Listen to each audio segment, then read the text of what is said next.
Alors, je vais te faire une petite vidéo sur les paramètres à mettre en place directement dans le compte Amazon avant de commencer. Donc, tu vas sur l'onglet paramètres et tu vas sur expédier par Amazon. Donc déjà ici, tu vas activer le stockage que là où tu as un numéro de TVA. Donc si tu es qu'en France, tu mets que la France. Si tu veux vendre dans toute l'Europe, ici il faut l'activer. Donc ça c'est à ton choix. Ou si tu veux rester que en France, tu désactives cette option. Tu cliques sur modifier.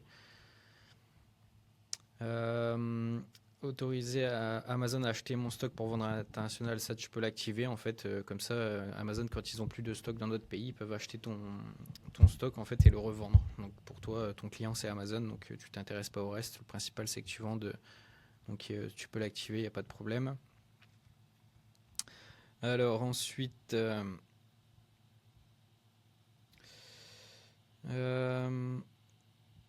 alors ici, paramètres automatisés pour les articles non expédiables.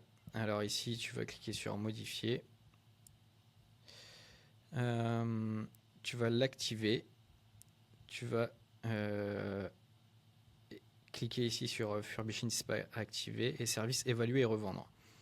Et ici, tu vas faire mettre à jour. Donc en fait, quand il y a des articles qui sont retournés par les clients ou dans les entrepôts, etc., qui ont des problèmes, donc des rayures ou qui ont été ouverts, Amazon te propose soit de te les renvoyer, soit de les mettre au rebut, soit de les vendre en warehouse. Je ne sais pas si tu as déjà vu ce terme. Donc c'est écrit d'occasion comme neuf ou d'occasion très bon état, d'occasion bon ou d'occasion acceptable. Ça dépend en fait l'état du produit. Donc Amazon il va réceptionner le produit, il va l'inspecter pour voir s'il y a des problèmes dessus, s'il est complet, s'il est abîmé, etc. Donc après, tu peux régler en fait un pourcentage par rapport à ton prix de vente. Donc moi j'ai choisi ces pourcentages-là, 85% quand il est comme neuf, 75% d'occasion en très bon état, 65 en bon et 55 d'occasion acceptable.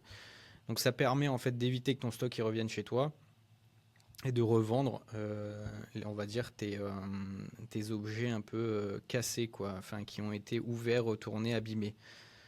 Moi, je conseille de faire ça. Après, tu fais comme tu le souhaites.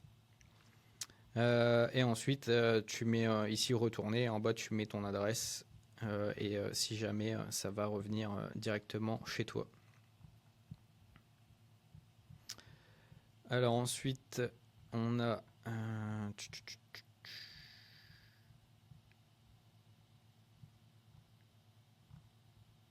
ici, la préférence en matière de code barre pour les produits expédiés par Amazon.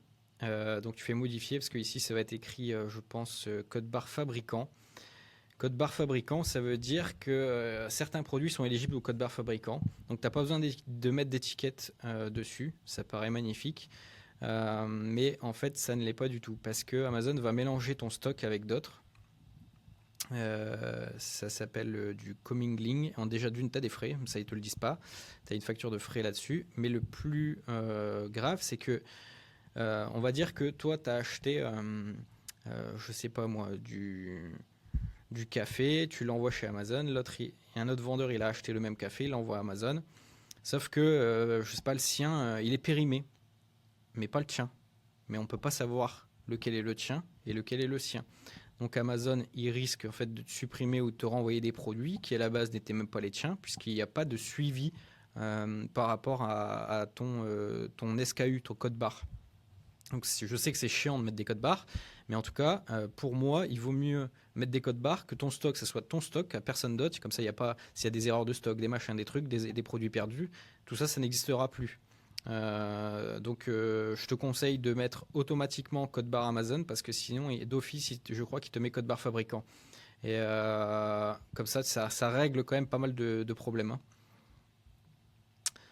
hein. Voilà pour les paramètres à mettre en place dans ton compte Amazon pour que ça tourne correctement.